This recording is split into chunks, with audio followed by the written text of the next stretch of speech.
আসসালামু আলাইকুম। অন্য মঞ্চের আলোচনায় আপনাদের সকলকে আমন্ত্রণ জানাচ্ছি। আজ আমাদের সঙ্গে আমন্ত্রিত অতিথি হিসেবে আছেন দর্শক, আপনারা নিশ্চয়ই দেখেছেন যে বাংলাদেশে এখন তেলের সংকটে কি ভয়াবহ ত্রাহি অবস্থা সাধারণ জনগণ। এই সরকার চাঁদাবাজদের কিছু বলছে না, এই সরকার তার দলের লুটেরাদের কিছু বলছে না, এই সরকার কিছু উচ্ছৃঙ্খল মানুষকে কর্মসংস্থানের এক ধরনের অবৈধ ব্যবস্থা করে দিয়েছে এবং সেই অবৈধ ব্যবস্থাগুলোকে বৈধতা দেওয়ার জন্য নানা ধরনের কথা তার মন্ত্রীরা প্রশ্রয়মূলক কথা বলে যাচ্ছে। অন্যদিকে তার দলের বড় বড় নেতারা কমিটমেন্ট দিয়েছিলেন এত কোটি, এত হাজার, এত লক্ষ কর্মসংস্থান সৃষ্টি করবে। কিন্তু আমরা দেখছি কি, ঢাকা শহরে কয়েক লক্ষ বেকার যুবকের কর্মসংস্থান কেড়ে নিয়েছে এক তেল সংকটের মাধ্যমে। এই তেল সংকটের সবচেয়ে বড় বিপদে পড়েছে বাইকওয়ালারা, বিশেষ করে যারা পাঠাও বা উবারের গাড়ি চালান অথবা এমনিতেও পার্সোনালি নিজের বাইকে করে ভাড়া খাটিয়ে এরপর নিজেদের সংসার চালান, নিজেদের পরিবার চালান, এমনকি নিজেদের লেখাপড়া সেটাও পর্যন্ত চালান। রাস্তায় নামলেই আগে যেখানে শত শত বাইক দেখা যেত, মানুষের যাতায়াতকে সহজ করার জন্য, মানুষের যাতায়াতকে অল্প সময়ে তার গন্তব্যে পৌঁছে দেওয়ার জন্য একটা বড় ভূমিকা রাখত যে বাইকওয়ালারা, তারা এখন রাস্তায় নেমে অসহায়ের মতো ঘন্টার পর ঘন্টা রোদের মধ্যে দাঁড়িয়ে থাকে। কোনো সুস্থ মানুষের পক্ষে এত ঘন্টা এই প্রবল রোদে দাঁড়িয়ে থাকা সম্ভব নয়, কিন্তু তারপরও বাইকাররা দাঁড়িয়ে থাকছে। কয়েক কিলোমিটার পর্যন্ত হয়ে যাচ্ছে তাদের লাইন, কিন্তু সেই লাইনের কাঙ্ক্ষিত লাইন শেষে তেলের কাছে যখন পৌঁছান তখন শোনেন তেল নেই, অথবা এতটুকু তেল নেওয়া যাবে আর বেশি নেওয়া যাবে না, 500 বা 1000 টাকার উপরে তেল নেওয়া যাবে না। সাধারণত বাইকদের জন্য 500 টাকা আর গাড়ির জন্য সম্ভবত 1000 টাকার একটা লিমিট করে দেওয়া হয়েছে। এই তেল নেওয়ার জন্য আবার কার্ড আনতে হয়, এই তেল নেওয়ার জন্য গাড়ির কাগজপত্র শো করতে হয়, এই তেল নেওয়ার জন্য হেলমেট থাকতে হয়। নানা ধরনের নির্যাতন চলছে এই বাইকওয়ালাদের উপর। এদের অপরাধটা কি? এদের অপরাধ, এরা রাস্তার মোড়ে, ঘাটে, মাঠে, যেখানে সেখানে যুবদল, ছাত্র দলের মতো চাঁদাবাজি করছে, বা এদের নাম পরিচয় দিয়ে অস্ত্র ঠেকিয়ে ছিনতাই চাঁদাবাজিটা এরা করছে। এরা হক হালালি ভাবে সামান্য নিজের একটি শখের বাইক দিয়ে মাসে 20-30 হাজার টাকা ইনকাম করে কোনো রকমে নিজের পরিবারটা চালানোর চিন্তা করছে। এটা তাদের অপরাধ। কোনোভাবেই এরা যেন তেল পেয়ে ভালোভাবে চলতে না পারে সেই রকম একটি ব্যবস্থা এই সরকার করে ফেলেছে তেল সংকটের মধ্য দিয়ে। এই তেল সংকটের জন্য সরকার দুইভাবে দায়ী। একটি হচ্ছে তাদের পররাষ্ট্রনীতির চরম সমালোচনা এখানে করা উচিত, কারণ যে যখন তাদের চুপ থাকার কথা ছিল, নীরব থাকার কথা ছিল, কার উস্কানিতে, কোন দেশের উস্কানিতে? আমাদের সন্দেহ হয় যে ভারতের উস্কানিতে এবং ভারত পদলেহী পররাষ্ট্র মন্ত্রণালয় বা নতজানু পররাষ্ট্র নীতির কারণে তারা ইরানের বিরুদ্ধে একটা ফতোয়া দিয়েছে। ইরানের বিরুদ্ধে ফতোয়া দিলে ইরান এই মুহূর্তে আপনাকে তেল দেবে? যখন ইরান ঘোষণাই দিয়েছিল 5টি রাষ্ট্রের জন্য, দেশের জন্য তাদের তেল বাজার বা হরমুজ প্রণালীকে তারা ছেড়ে দিবে বা তাদেরকে আটকাবে, সেই সুযোগটা পাকিস্তান নিতে পেরেছে, কিন্তু বাংলাদেশ চরমভাবে ব্যর্থ হয়েছে। যেখানে পাকিস্তানের 20টি তেলের জাহাজ তারা ছেড়ে দিয়েছে, আর সেখানে বাংলাদেশের তেলের জাহাজের জন্য তারা যে প্রতিবেদন পাঠিয়েছিল, চিঠি পাঠিয়েছিল, সেটিও ভুয়া পাঠিয়েছিল এবং ফ্রড টাইপের চিঠি পাঠিয়েছিল। যখন তাদের তেল বন্ধ হয়ে গেল তখন আবার তারা ইরানের বিরুদ্ধে ফতোয়া দিল। কার উস্কানিতে ফতোয়া দিয়েছে? সম্ভবত প্রতিবেশী একটি দেশের উস্কানিতেই এই ফতোয়াবাজিটা তারা করেছে। যদিও আমরা এটাকে একটু ভিন্নভাবে দেখার চেষ্টা করেছিলাম, বাংলাদেশের যে কোনো পরিস্থিতিকে আমরা একটু ইতিবাচকভাবে দেখার চেষ্টা করেছিলাম, কারণ বাংলাদেশের জন্য একটা উভয় সংকট হচ্ছে এই এবারের তেল রাজনীতি কিংবা এই সংঘাত। কারণ আসলে দরিদ্র কিংবা পরনির্ভরশীল কিংবা সামরিকভাবে দুর্বল রাষ্ট্রগুলোর সব দিক থেকেই বিপদ থাকে। গরিবের বিপদ সব সময় থাকে। একটা কথা আছে, মিসফরচুনেট নেভার কাম অ্যালোন, দুর্ভাগ্য একা একা আসে না, যার দুর্ভাগ্য আসে চারদিক থেকে আসে। তো আমরা যেটা দেখলাম সেটা হচ্ছে যে এই যে বিবৃতিটা, এটা আসলে কি বাংলাদেশের দেয়া কোনো প্রয়োজন ছিল? যদি প্রয়োজন থাকে তাহলে তাদের বিবৃতিটা দেওয়া ঠিক আছে, কিন্তু বিনা প্রয়োজনে বিনা উস্কানিতে যখন তাদের নীরব থাকার সুযোগ ছিল তখন তাদের নীরব থাকাটাই উচিত ছিল। কারণ আমরা জানি যে বাংলাদেশের বিশাল শ্রমবাজার রয়েছে মধ্যপ্রাচ্যে, অর্থাৎ মধ্যপ্রাচ্যের বিরুদ্ধে কোনো ফতোয়া তারা দিতে পারবে না, কিংবা মন্তব্য তারা করতে পারে না, বিবৃতি তারা দিতে পারে না। ধরা যাক কাতারে বা সৌদি আরবে বা মধ্যপ্রাচ্যে যে 80 লাখ বা 1 কোটি মানুষ, বাংলাদেশের মানুষ কাজ করছে, যদি সৌদির বা মধ্যপ্রাচ্যের বিরুদ্ধে কোনো বক্তব্য বা বিবৃতি দেয় বাংলাদেশ, তাহলে সেই শ্রমবাজারে একটা বড় ধরনের এফেক্ট পড়ার কথা। কারণ মধ্যপ্রাচ্য বা সৌদি আরব বা এরা হয়তো অতটা প্রতিশোধ পরায়ণ নয়, কিন্তু তারপরও কেউ উস্কে দিলে হয়তো তারাও কোনো পদক্ষেপ নিতে পারে। আপনারা হয়তো জানেন না যে বাংলাদেশের এই যে বাংলায় বলা, তারপরে ইংরেজিতে বলা এসব স্ট্যাটাস বা বিবৃতি, আসলে সৌদি এগুলো পরোয়া করে না, কারণ এগুলো রাজনৈতিক বিবৃতি, বক্তব্য, এটা সৌদি খুব ভালোভাবে বোঝে। কিন্তু সৌদি সরকারের ভিতরে কিছু লোক থাকে যারা এই বাংলাদেশের একটি বিশেষ গ্রুপ, যারা সেখানে আরবিতে অনুবাদ করে বোঝায় যে দেখেন আপনাদের বিরুদ্ধে এরা এইরকম কাজ তারা জামাতের বিরুদ্ধেও করেছে। জামাতের বিভিন্ন বিবৃতিকে তারা মানে মিস ইন্টারপ্রিয়েট করে আরবি ভুলভাল আরবি শব্দ দিয়ে বারবার জামাত ইসলামকেও দেখানো হয়েছে যে তারা সৌদি আরবের বিরুদ্ধে। এমনকি আল্লামা দেলোয়ার হোসেন সাঈদীর ছবি সংবলিত কিছু আইডি তৈরি করে সেই আইডিতে সৌদি বিরোধী বক্তব্য বা বিবৃতি প্রদান করে সেইটাকে ফটোকাট করে আরবিতে অনুবাদ করে সৌদির বিভিন্ন দপ্তরেও পৌঁছানো হয়েছে, যাতে সৌদি আরব বাংলাদেশে জামাত ইসলামীকে পছন্দের তালিকায় না রেখে অপছন্দের তালিকায় নিক্ষেপ করে। এর ফলে আমরা দেখেছি যে আগে যেখানে সৌদি আরবের বা রিয়াদের বিভিন্ন বিশ্ববিদ্যালয়ে ইসলামী আন্দোলনের কর্মীদের কিংবা জামাত ইসলামী এবং ইসলামী ছাত্র শিবিরের, খোলামেলাই বলছি যে ইসলামী ছাত্র শিবিরের নেতা কর্মীদের এক ধরনের আধিপত্য বা সুযোগটা বেশি পেত তারা, এইসব অপপ্রচারের ফলে সেই সুযোগটা কিন্তু আর অবারিত থাকেনি, অনেকাংশেই কমে গেছে। এই ষড়যন্ত্রকারীরাই বিএনপি বা সরকার যেই থাকুক, বাংলাদেশ সরকারকে, যে কোনো সরকারকেই তারা চায় সৌদি আরবের কাছ থেকে দূরে রাখতে। এই চক্রান্তে ভারত কিভাবে জড়িত থাকে এটার একটা ছোট্ট উদাহরণ দেই আপনাদেরকে। ভারতের কিছু মুসলিম আইডি মানে মুসলিম জনগোষ্ঠীকে ভারত যখন সৌদি আরবে পাঠায় বা শ্রমিক হিসেবে কাজ করতে পাঠায় শেখ হাসিনার আমলে, সেই সব ব্যক্তিদেরকে ডাবল পাসপোর্ট দেওয়া হয়েছে। দ্বৈত পাসপোর্ট তারা ব্যবহার করেছে, একটি বাংলাদেশের পাসপোর্ট, একটি ইন্ডিয়ার পাসপোর্ট। কারণ তারা জানে যে বাংলাদেশের প্রতি সৌদি আরবের মধ্যপ্রাচ্যে একটা সফট কর্নার আছে মুসলিম রাষ্ট্র হিসেবে।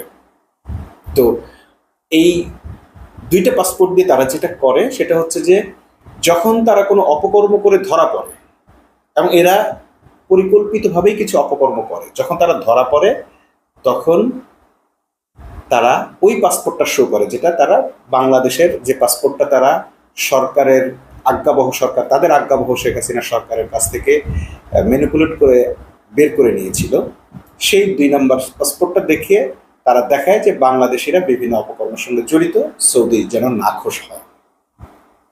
এই যে খবরটা, এই খবরটা দিগন্ত টেলিভিশনের একজন প্রতিনিধি, মধ্যপ্রাচ্য প্রতিনিধি, একেবারে সবিস্তারে ভিডিও বক্তব্য সহ পাসপোর্ট সহ হাতে নাতে এগুলো সব তুলে ধরেছিলেন। আরো কিভাবে বাংলাদেশকে সৌদি আরবের কাছে কিংবা মধ্যপ্রাচ্যের কাছে খাটো করার জন্য সরকার সেই ভারত চেষ্টা করে, তার আরেকটা নিদর্শন বলে, বাংলাদেশের যে বই পুস্তকগুলো বা যে ধরনের পরিচিতিগুলো মিডল ইস্টে যায় বা মিডল ইস্টের লোকদের কাছে পৌঁছানো হয়, সেই বইগুলোর মধ্যে সর্বপ্রথমে ছিল একটা ছবি, সেই ছবিটা ছিল পয়লা বৈশাখ পালনের ছবি। আপনারা জানেন যে পয়লা বৈশাখ পালনের সময় যে ছবিটা ব্যবহার করা হয়, মানে পয়লা বৈশাখের সাধারণত পত্রিকা আপনারা দেখে থাকবেন যে মূর্তির ছবি, তারপরে রাক্ষসের ছবি, অর্থাৎ মানে পুরো সিস্টেমটা, কালচারটা বা ছবি টবি দিয়ে এমনভাবে পেঁচার ছবি এমনভাবে তৈরি করা হয় যেন এটা একটা হিন্দু রাষ্ট্র, বাংলাদেশকে মুসলিম রাষ্ট্রের কাছে বা মধ্যপ্রাচ্যের কাছে একটি হিন্দু রাষ্ট্র বা এটি শিরকে লিপ্ত পূজার দেশ এইরকম ভাবে এই মধ্যপ্রাচ্যে উপস্থাপন করা হয়। এতে কি সুবিধা হয়? এতে যেটি সুবিধা হয় যে তখন বাংলাদেশ থেকে শ্রমিক নেওয়াটা মধ্যপ্রাচ্যে কমিয়ে দেয় এবং শ্রমিক নেয়, মুসলমান হলেও শ্রমিক নেয় ইন্ডিয়া থেকে। তো ইন্ডিয়ার মুসলমানরাও যদি শ্রমিক হিসাবে সৌদি আরবে আসে তাহলে এটা কি মুসলমানদের জন্য সুবিধা ইন্ডিয়ার? না, এটা আসলে ওই রাষ্ট্রের জন্য একটা বড় ধরনের সুবিধা হয়, কারণ রেমিটেন্সটা সেই রাষ্ট্রটা পায়। এটা হচ্ছে তাদের একটা টেকনিক, এবং সেই মুসলমান নাম কামাস্ত মুসলমান বা তাদেরকে বিভিন্নভাবে আইডি দিয়ে তারা এইভাবে সৌদিতে ইম্পোর্ট করে। তো এটা আমরা দেখলাম যে মধ্যপ্রাচ্যের শ্রমবাজার কেড়ে নেওয়ার জন্য, বেদখল করার জন্য ইন্ডিয়ার একটি বড় ধরনের ষড়যন্ত্র আছে। তো এখন যদি কোনোভাবে বাংলাদেশ সৌদি আরবের বিরুদ্ধে কোনো বিবৃতি দেয়, আমরা দেখেছি অনেক রাজনৈতিক নেতাদের বা বাংলাদেশের বিভিন্ন ব্যক্তিদের ফেসবুকে এই মধ্যপ্রাচ্য বিরোধী কিন্তু স্ট্যাটাস আছে, সৌদিকে গালি দিয়ে, সৌদি ব্যবসাদেরকে গালি দিয়ে স্ট্যাটাস আছে, কিন্তু সৌদি আরব এগুলোকে খুব একটা কান দেয় না। কিন্তু কোনো কোনো মহল এটাকে ম্যানিপুলেট করে বা উদ্দেশ্যমূলকভাবে অনুবাদ করে আরবি করে যদি সৌদি সরকারের সেই জায়গা মতো উপস্থাপন করতে পারে তখন হয়তো কোথাও কোথাও ব্যবস্থা নেওয়া হয়। রোহিঙ্গাদের ক্ষেত্রে আমরা দেখেছি সরকার বাংলাদেশে একটা চাপ প্রয়োগ করেছিল। আব্দুল মোমেনের কথা তো আপনারা জানেন। তখন ভারত কি বলে, সৌদি আরব বলেছিল যারা রোহিঙ্গা কিন্তু বাংলাদেশের পাসপোর্ট নিয়ে সৌদি আরবে গেছে, মানে বাংলাদেশ থেকে সৌদি আরবে গেছে, তাদেরকে যেন বাংলাদেশি পাসপোর্ট দেওয়া হয়। যদি না দেওয়া হয় তাদেরকে তারা বাংলাদেশেই পাঠিয়ে দেবে। মোমেন সাহেব ভারতের কথা মতো প্রথমে বলেছিলেন না, এদেরকে আমরা বাংলাদেশের পাসপোর্ট কেন দিব, এরা রোহিঙ্গা। 50 লাখ রোহিঙ্গার বা 10 লাখ রোহিঙ্গার একটা পাসপোর্ট তারা চেয়েছিল। বাংলাদেশে যারা রোহিঙ্গা হিসেবে এসেছিল তাদের পুনর্বাসনের দায়িত্ব নিয়েছিল সৌদি আরব, বা তাদের ওখানে কর্মসংস্থানের জন্য তারা গিয়েছে বা সুযোগ করে দিয়েছে, কিন্তু তাদেরকে কোন পাসপোর্ট বাংলাদেশ দেবে না। এটা প্রথম ইন্ডিয়ার কারণে এইটা বাংলাদেশ সিদ্ধান্ত নিয়েছিল। কিন্তু সৌদি আরব বলল কি, যদি তোমরা এই যারা রোহিঙ্গাদের পাঠিয়েছো এদেরকে বাংলাদেশের পাসপোর্ট না দাও, আমার দেশের আইন অনুযায়ী আমরা এদেরকে আমার দেশে ঠাঁই দিতে পারবো না, কারণ তারা কোনো দেশের নাগরিক নয়। কোনো দেশের নাগরিক না হলে তাদেরকে আমরা কিভাবে ঠাঁই দিব? কোনো একটা দেশের দায়িত্ব নিতে হবে। যেহেতু বাংলাদেশ থেকে এসছে, বাংলাদেশ থেকে একটা পাসপোর্ট দেওয়া হবে। সরকার কোনোভাবেই রাজি হচ্ছিল না। শেষমেশ সৌদি সরকার বাদশা কি করলেন, সৌদি রাষ্ট্র কর্তৃপক্ষ করেছে কি, তারা 50 লাখ প্রবাসী বাংলাদেশিকে বাংলাদেশে ফেরত পাঠানোর পরিকল্পনা করে ফেলে এবং ঘোষণা দিয়ে ফেলে। এই চাপের ফলে শেষমেশ বাংলাদেশ ওই রোহিঙ্গাদেরকে বাংলাদেশের ভিসা দিতে বা পাসপোর্ট দিতে বাধ্য হয়, নাগরিকত্ব সনদ বা নাগরিকত্ব সার্টিফিকেট বা নাগরিক স্বীকৃতি দিতে বাধ্য হয়।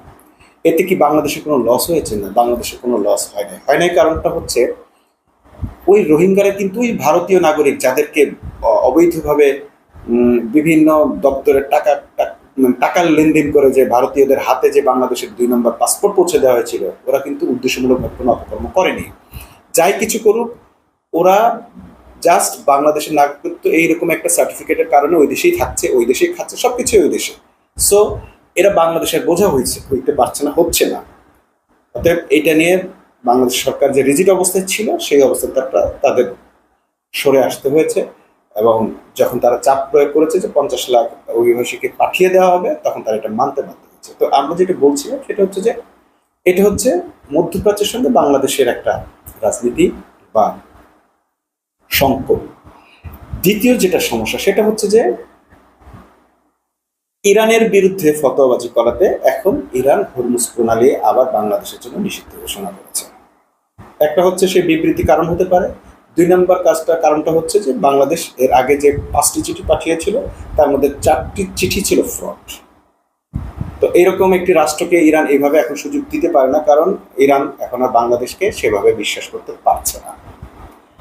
তো এখন এই তেলের সংকটে বাংলাদেশে কি প্রভাব পড়লো? বাংলাদেশে যাদের গাড়ি আছে, বাইক আছে, তাদের অনেকের মধ্যেই তারা হোন্ডার তেল মোটামুটি একটু যা পাইছে নিয়ে তাদের ইমার্জেন্সির জন্য ফেলে রাখছে, যদি বিপদে পড়ে যায়। মানুষ কি পরিমাণ আতঙ্কে আছে এই সরকারের মিস অ্যারেঞ্জমেন্টের কারণে, ম্যানেজমেন্টের কারণে। এই সরকারের প্রতি বাংলাদেশের মানুষ এখন বিন্দুমাত্র আস্থা পাচ্ছে না, কোনো ক্ষেত্রেই পাচ্ছে না। আবার দেখেন, এক ধরনের বিশ্লেষকরা বলছেন যে এই যে তেলের সংকটটা, একদিকে সরকারের মন্ত্রী যেমন ধরেন সড়ক মন্ত্রী বলেছে তেলের কোনো সংকট নেই, একটি চক্র তেলের মজুত করেছে, কিন্তু এই চক্রটা কারা? সরকার কিন্তু সেই চক্রটাকে ধরছে না। আবার যাদেরকে ধরছে, আচ্ছা এটা তো চক্র, যদি আপনি 5 জনকেও গ্রেপ্তার করেন, আমরা টেলিভিশনে বা ভিডিওতে বহু ছবি দেখেছি যাদেরকে ধরা হয়েছে তারা নানা কায়দায় চুরি করছে, তারপরে ম্যাজিস্ট্রেট গিয়েও দেখছে যে হ্যাঁ তেল আছে, তারপরে তারা বলছে তেল পাম্প বলছে তেল নেই। তো এটা যদি একটা চক্র হয় তাহলে আপনারা এরকম 10 জন 50 জন ধরার পর সেই চক্রের মূল হোতারা কিন্তু বের হয়ে যাওয়ার কথা, তারা কেন বের হচ্ছে না? আবার যারা ধরা পড়ছে তাদের বিরুদ্ধে আপনারা এমন কঠোর কোনো ব্যবস্থা কেন নিতে পারছেন না যার কারণে অন্যরা ভয় পেয়ে যেতে পারে? কিংবা আপনাদের কিন্তু বিকল্প অনেক অফার ব্যবস্থা আছে, যেমন আপনারা এখন তেলের কালার চেঞ্জ করে ফেলতে পারেন, ঘোষণা দিয়ে তেলের রংটা চেঞ্জ করে ফেলতে পারেন। আগে যেটা করা হয়েছিল, আগে যখন তেল নিয়ে এরকম তেলসমাতি হয়েছিল তখন প্রত্যেকটা অকটেন, পেট্রোল এবং কেরোসিনের কালার চেঞ্জ করে ফেলা হয়েছে। তো সে কালার করার পর তাকে ফল পাওয়া গেছে। আপনারা এখনই এই মুহূর্তেই এগুলোর কালার চেঞ্জ করে ফেলবেন এবং মজুদ রাখা তেলের কালার আর নতুন কালার, যদি নতুন কালার ছাড়া পুরনো কালারের কোনো তেল, অকটেন, পেট্রোল বাজারে দেখা যায় বা আসে, তাহলে তারা ধরা খাবে, তাদের কঠোর শাস্তি হবে, জরিমানা হবে, এরকম ঘোষণা দেন কিংবা দাম কমিয়ে ফেলেন, এমন একটা পর্যায়ে নিয়ে আসেন। কিন্তু আপনারা সেটা করছেন না। কেন করছেন না? সেই কথাটা আজকে একজন ভুক্তভোগীর মুখে আমরা শুনেছি। সেটি হচ্ছে যে সরকার মূলত এই জ্বালানির দাম বাড়াতে চায়।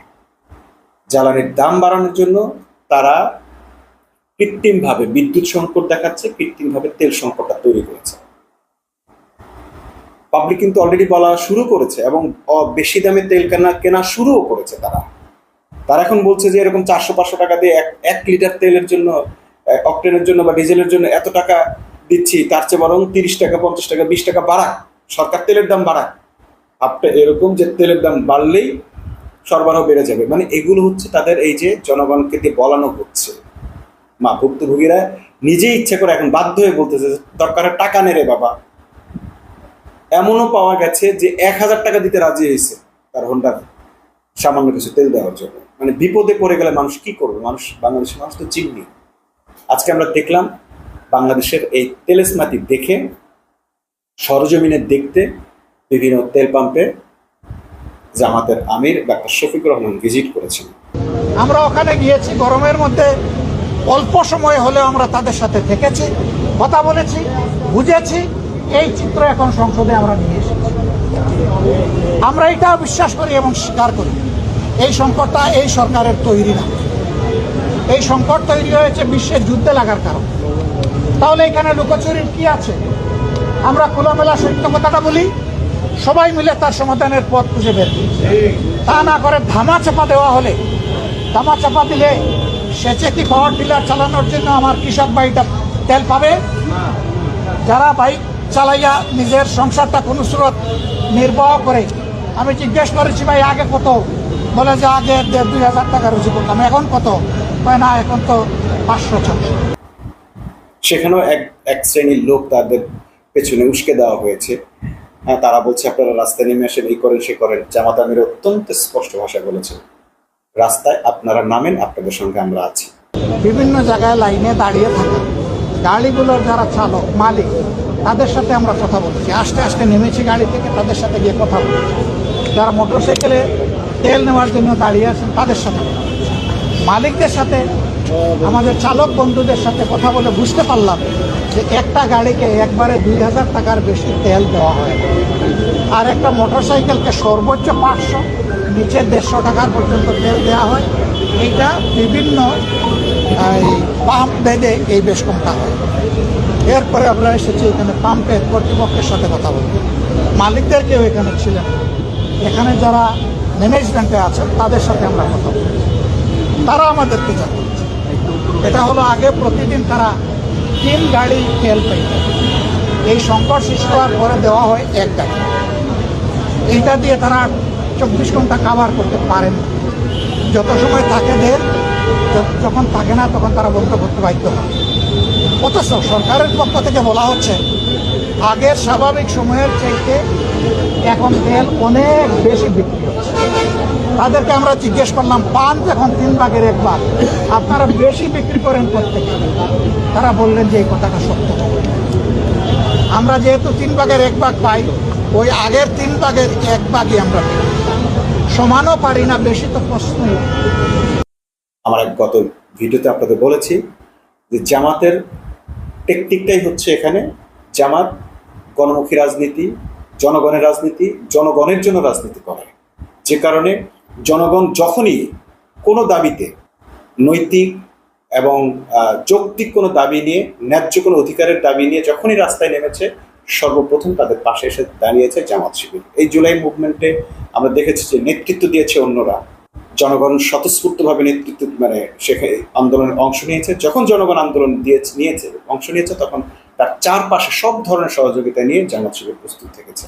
তাদের মেডিকেলে নেওয়া, তাদের মাইক ভাড়া করে দেওয়া, তাদের ব্যানার ফেস্টুন তৈরি করা, তাদের নিরাপত্তার জন্য লাঠি দেওয়া, তারপর তাদের বাহিনীর লোকদেরকে চারপাশে ঘেরাও করে, তারা কেউ ক্যামেরায় ফেস হচ্ছে না, যাতে জনগণের দাবিটা আদায় করে নিতে পারে। কারণ কোনো একটি রাজনৈতিক দলের দাবি, কোনো একটি রাজনৈতিক দলের এজেন্ডা, এটা হলে সে দাবিগুলো পূরণ করা কঠিন হয়ে যায়, বিশেষ করে জামাতের মতো দলের। কারণ জামাতের দাবিকে জনদাবি বা গণদাবি হিসেবে মিডিয়া কখনোই প্রচার করতে চায় না, দেখাতে চায় না।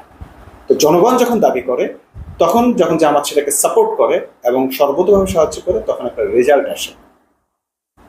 আমরা দেখলাম যে জামাতের দাবি যখন স্পষ্টভাবে দাবি করলো, পিআর দাবি করেছিল, সেই দাবি কিন্তু গণদাবি হতে দেয়নি মিডিয়া এবং বিভিন্ন রাজনৈতিক দল। কারণ তারা সংকোচ বোধ করে, তারা হীনমন্যতায় ভোগে যে জামাতের পক্ষে কথা বলবে বা জামাতের দাবির পক্ষে কথা বলতে। মিডিয়াও এই হীনমন্যতায় ভোগে। তো যাই হোক, তো এইটা আজকে যে ডাক্তার শফিকুর রহমান গেছেন এবং তিনিও জনগণ একটা লোক দেখলাম, তাকে বলছে আপনারা গাড়ি ছেড়ে রাস্তায় নেমে আসেন, আমাদের পাশে দাঁড়ান। তো এটা আসলে একেবারেই একটা মানে বেখাপ্পা একটা ডায়লগ, এটা অপমানজনক ডায়লগ। কারণ হচ্ছে যে আপনার এখানে পাশে দাঁড়িয়ে থাকবে জামাতের আমির, তাহলে আরো যে হাজার হাজার লোক রাস্তায় দাঁড়িয়ে আছে তাদেরকে ভিজিট সে করবে না? তাদের পাশে সে একলা দাঁড়াতে পারবে? বরং জামাত আপনাদের পাশে থাকবে। আপনারা তখন জামাত আমির বলছে আপনারা জনগণ রাস্তায় নামেন, আমরা আপনাদের পাশে থাকবো। এই জনগণ কখন রাস্তায় নামে, কখন গণ আন্দোলন শুরু হয়, সেই অপেক্ষায় থাকবে জামাত। যখন জনগণের সাথে সম্পূর্ণ সম্পৃক্ত হবে, জামাত তার সমস্ত শক্তি নিয়ে তাদের পাশে থাকবে। কারণ জামাত চায় না যে এটা জামাতের দাবি হিসেবে এই দাবিগুলো, যৌক্তিক দাবিগুলো সরকারের কাছে বা বিভিন্ন গোষ্ঠীর কাছে অগ্রহণযোগ্য হোক বা অজনপ্রিয় হোক। বাংলাদেশ সরকার যে তেলেসমাতিটা করছে তেল নিয়ে এবং বিদ্যুৎ নিয়ে, তার প্রধান কারণ বিশেষ একটি দেশকে, প্রতিবেশী রাষ্ট্রটিকে এবং বিশেষ গোষ্ঠীকে সুযোগ সুবিধা দেওয়ার জন্য। আর সেটি কি? তারা অবিলম্বে গ্যাসের দাম বৃদ্ধি করবে, তেলের দাম বৃদ্ধি করবে, তেল অকটেন পেট্রোলের দাম বৃদ্ধি করবে এবং তারা বিদ্যুতের দাম বৃদ্ধি করবে। আর এসব বৃদ্ধি করার মাধ্যমে বাংলাদেশে রাতারাতি সকল জিনিসের দাম দ্বিগুণে পরিণত হবে। শুধু জুন মাসটা আসতে দেন, ভয়াবহ এক পরিণতির দিকে যাচ্ছে বাংলাদেশ এবং মুদ্রাস্ফীতির দিকে যাচ্ছে বাংলাদেশ। এমত অবস্থায় এই সরকারকে যদি জনগণ রাস্তায় নেমে এখনই প্রতিহত না করে, তাদের জন্য খুব খারাপ দিন অপেক্ষা করছে। সবাইকে সচেতনভাবে এটা প্রতিরোধ করার, এই ধরনের একটি অরাজক পরিস্থিতি যেন বাংলাদেশের মানুষের ভাগ্যে নেমে না আসে, সেটি প্রতিরোধ করার জন্য এখনই উদাত্ত আহ্বান জানাচ্ছি। গণ আন্দোলনের মাধ্যমে, আপনাদের ভয়েস রেজের মাধ্যমে খুব দ্রুত এই সরকারকে এই বার্তাটা পৌঁছে দিন, জনগণকে নিয়ে, জনগণের ভাগ্য নিয়ে যেন তারা নতুন কোনো খেলায় মেতে না ওঠে, কোনো ভিনদেশি এজেন্টদের, ভিনদেশি গোয়েন্দাদের কথা মতো যেন এই বাংলাদেশের মানুষের ভাগ্যকে নিয়ে তারা যেন ছিনিমিনি না খেলে।